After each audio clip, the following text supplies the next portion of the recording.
দর্শক, এই মুহূর্তে আমরা যেতে চাই শেখ হাসিনার বিরুদ্ধে মানবতা বিরোধী অপরাধের মামলার রায়কে ঘিরে উত্তপ্ত ধানমন্ডি ৩২ নম্বর এলাকা। সেখানে এরই মধ্যে আওয়ামী লীগ এবং শেখ হাসিনা বিরোধী মিছিল নিয়ে জড়ো হয়েছেন অনেকে। সেই খবর নিয়ে আমাদের সহকর্মী ভাস্কর ভাদুরী যুক্ত হয়েছেন। ভাস্কর, আপনার পেছনে আমরা দেখছি অনেক মানুষ সেখানে, এবং একই সাথে একটি বুলডোজার আনা হয়েছে। কেন বুলডোজার আনা হয়েছে এবং সেখানকার মানুষরা সেখানে কেন জড়ো হয়েছেন? মূলত প্রথম যে বিষয়, যে আওয়ামী লীগের রাজত্ব বাংলাদেশ থেকে চিরতরে শেষ করে দেওয়ার জন্য এবং একই সাথে ফ্যাসিবাদের যে মূল আতুরঘর, সেই আতুরঘর উপড়ে ফেলার জন্য কিন্তু ছাত্র জনতার পক্ষ থেকে ধানমন্ডি ৩২ নম্বরে আজকে মিছিল নিয়ে আসা হয়েছে। মূলত মিছিল দুটি ধানমন্ডি ৩২-এর মূল যে পার্শ্ব সড়কটি রয়েছে, সেই পার্শ্ব সড়কের সামনে আসা মাত্রই পুলিশি বাধার কারণে আপাতত ছাত্র এবং জনতা আটকে রয়েছে। প্রথমে আমি যদি বলি, এক্সকেভেটর দুটি বড় বড় ট্রাকে করে নিয়ে আসা হয়েছে। প্রথমে একটি ট্রাকের উপরে এক্সকেভেটর আপনি দেখতেই পাচ্ছেন। এক্সকেভেটরগুলো ধীরে ধীরে ধানমন্ডি ৩২-এর যে বাসভবনটি রয়েছে, শেখ মুজিবুর রহমানের বাসভবন, সেই বাসভবনের দিকে নিয়ে যাওয়ার প্রস্তুতি নেওয়া চলছে। এবং তার পরবর্তীতে সামনে ক্যামেরার মাধ্যমে আমি দেখাতে চাচ্ছি আরও একটি এক্সকেভেটর, অর্থাৎ দুটো এক্সকেভেটরের কথা বলছিলাম। আপনি জানেন যে এর আগে ২০২৫ সালের ৫ ফেব্রুয়ারি আওয়ামী লীগ সভানেত্রী, সাবেক পলাতক প্রধানমন্ত্রী শেখ হাসিনা যখন বাংলাদেশ থেকে পালিয়ে যান, তার একটি বক্তব্যকে কেন্দ্র করে গণমাধ্যম, সামাজিক যোগাযোগ মাধ্যমে বক্তব্যকে কেন্দ্র করে কিন্তু যে ধানমন্ডি ৩২ নম্বরের ভবনে প্রথমে ভাঙচুর করা হয়, প্রথমে আগুন দেওয়া হয় এবং তার পরবর্তীতে কিন্তু ভাঙচুর করা হয়েছিল। মূলত সেই ঘটনার পরে আজকে যে সকল ছাত্র জনতার উপস্থিত হয়েছেন, তারা কিন্তু বলছেন যে কোনোভাবেই আওয়ামী লীগের যে ফ্যাসিবাদী চেহারা অথবা আওয়ামী লীগের যে সন্ত্রাসবাদী আচরণ, সেই সন্ত্রাসবাদী আচরণ কিন্তু পরিবর্তন হয়নি। এবং যতক্ষণ না পর্যন্ত ফ্যাসিবাদ এবং সন্ত্রাসবাদের মূলে থাকা আওয়ামী লীগের সব ধরনের কার্যক্রম নিষিদ্ধের পাশাপাশি সব কিছু উপড়ে ফেলা হচ্ছে, ততক্ষণ পর্যন্ত কিন্তু ছাত্র জনতার আজকের যে অবস্থান, সেই অবস্থান কর্মসূচি চলবে। এবং তারা বলছেন শুধুমাত্র শেখ হাসিনাকে সর্বোচ্চ দণ্ডে, অর্থাৎ ফাঁসির যে রায়, সেই রায় দিলেই হবে না, তাকে যত দ্রুত সম্ভব বাংলাদেশে ধরে নিয়ে এসে সেই ফাঁসির যে কার্যক্রম, সেই ফাঁসির কার্যক্রমের পুরোপুরি বাস্তবতা পূর্ণাঙ্গ রূপ দিতে হবে। এবং তার পাশাপাশি আওয়ামী লীগের কোনোভাবেই কোনো ধরনের সন্ত্রাসী কার্যক্রম বাংলাদেশের কোনো অঞ্চলে যাতে না হয়, সেই বিষয়টি নিশ্চিতের জন্য কিন্তু বারবার ছাত্র জনতার পক্ষ থেকে বলা হচ্ছে। দুটি এক্সকেভেটর ছাড়াও কিন্তু মিছিল সহকারে ছাত্র জনতা ধানমন্ডি ৩২-এর সামনে এসে অবস্থান নিয়েছেন এবং প্রাথমিকভাবে আইন শৃঙ্খলা রক্ষাকারী বাহিনীর সদস্যরা রয়েছেন, তারা কিন্তু তাদেরকে বাধা দিচ্ছেন। আমরা রমনা জোনের ডিসিকে দেখেছি, তিনি বোঝানোর চেষ্টা করছেন আন্দোলনকারী যারা এসেছেন ছাত্র জনতার সাথে, তাদের সাথে তিনি কথা বলেছেন। কিন্তু তারপরও ছাত্র জনতারা কিন্তু তাদের যে অবস্থান, সেই অনর অবস্থানে রয়েছেন। এবং তারা কিছুক্ষণ আগে বলছিলেন যে কোনোদিনও যাতে কোনোভাবে আওয়ামী লীগ এবং আওয়ামী লীগের সন্ত্রাসী আচরণ যাতে বাংলার মাটিতে আর ফুটে না উঠে, সেই বিষয়টির জন্য কিন্তু তারা তাদের যে আন্দোলন, সেই আন্দোলন তারা চালিয়ে যাবে। জিজ্ঞেস করে যারা আন্দোলন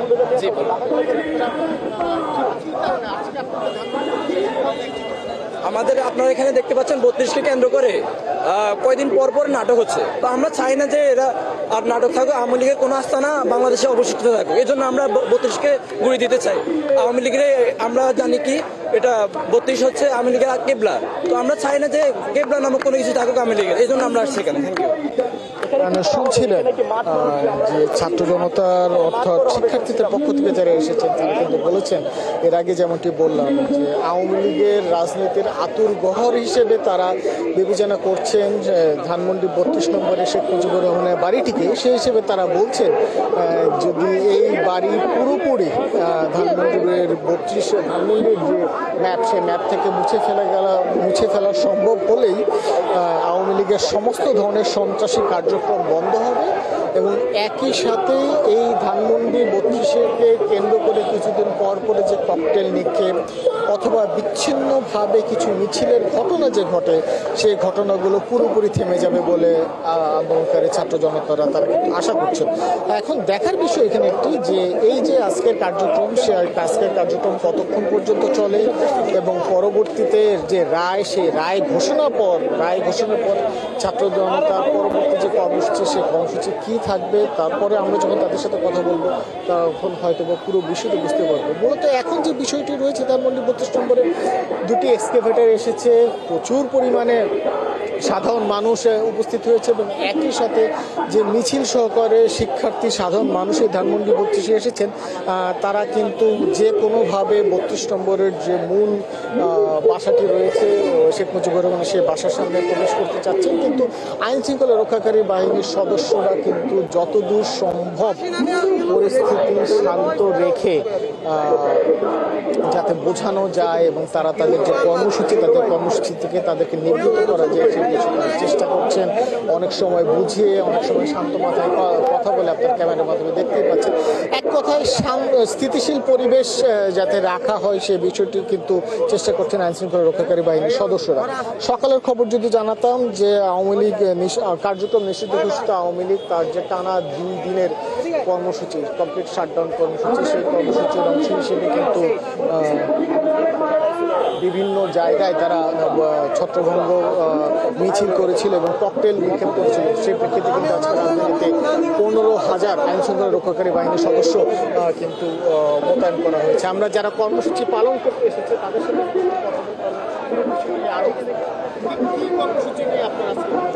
আমরা আজকে মেইনলি আসছি 32কে মাটির সাথে মিশিয়ে দিব। মুজিববাদের কোনো আস্তানা বা আওয়ামী লীগের যে কেবলা, এগুলো আমরা বাংলাদেশে থাকতে দিব না।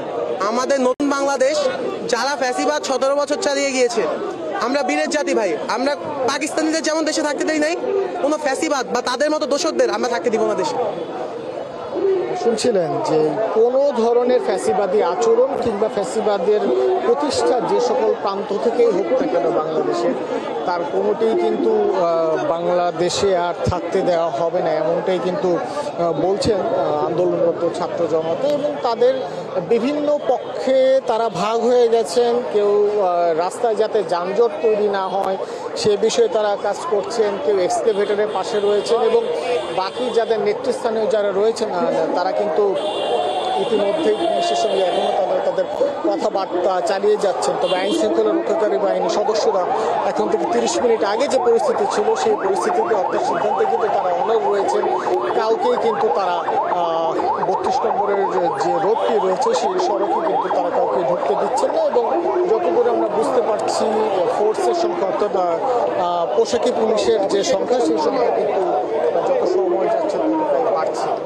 সকালের থেকে যে পরিস্থিতি সেই পরিস্থিতি যদি বলি যে ধানমন্ডি 32 নম্বর শুধু নয়, আমরা গাবতলী থেকে শুরু করে পুরো মিরপুর রোড থেকে শুরু করে পুরো মিরপুর এলাকা কিন্তু আমরা ঘুরে বেরিয়েছি।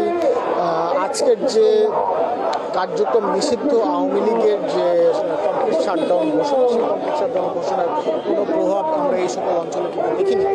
বরং সময় যত গড়িয়েছে সময়ের সাথে সাথে কিন্তু রাজপথ মূল সড়কে যানবাহনের পরিমাণ বেড়েছে এবং আমরা দেখেছি আইন শৃঙ্খলা রক্ষাকারী বাহিনীর সদস্যরা ব্যাপক তৎপর ভূমিকা পালন করছে। পুলিশের উপ কমিশনার কিন্তু বলেছেন আজকে সারা দিনে 15,000 আইন শৃঙ্খলা রক্ষাকারী বাহিনীর সদস্যরা কিন্তু কার্যক্রম পালন করে যাবে।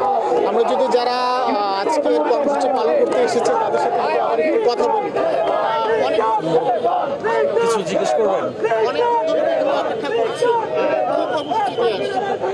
কর্মসূচি বলতে এখন আসলে আমাদের যে আজকে হাসিনা রায় হবে, এটা হচ্ছে হাসিনা এবং মুজিবুরের আতুর ঘর। তো ব্যাপারটা হচ্ছে আমাদের যেমন মাদ্রাসা মসজিদ কেন্দ্রিক আমাদের এবাদতখানা, এটা হচ্ছে আওয়ামী লীগের এবাদতখানা। তো ব্যাপারটা হচ্ছে এখান থেকে সবকিছু জুলাইয়ের যে হত্যাকাণ্ড বা সবকিছু এখান থেকে মূলত পরিচালনা হতো। তো আমাদের একটা যে ব্যাপারটা হচ্ছে এই জিনিসটা যদি থাকে বা 32 আবার পুনরায় জাগরণ করতে পারে বা 32 আবার যদি উঠে দাঁড়ায়, তো আমাদেরকে যারা জুলাই অভ্যুত্থানের ছিল ওতপ্রোতভাবে জড়িত তাদেরকে 32 থেকে আবার আমাদেরকে শেষ করে দিবে। 32 জাগ্রত থাকলে যে কোনো সময় বাংলাদেশে আবার একটা ম্যাসাকার হতে পারে। আমি সেটা বলছি না যে 32 শেষ করে দেবে, কিন্তু সরকার এই সিদ্ধান্ত নিয়েছে 32 থাকবে কিনা। আমাদের দাবি হচ্ছে সরকারের কাছে যেন 32 না থাকে, ঠিক আছে? বাকি সিদ্ধান্ত সরকারের, আমরা কিছু করতে চাচ্ছি না। ধন্যবাদ। শুনছিলেন যে যারা এসেছেন তারা ভাস্কর, আপনার মাধ্যমে আমরা 32-এর খবর জানছিলাম।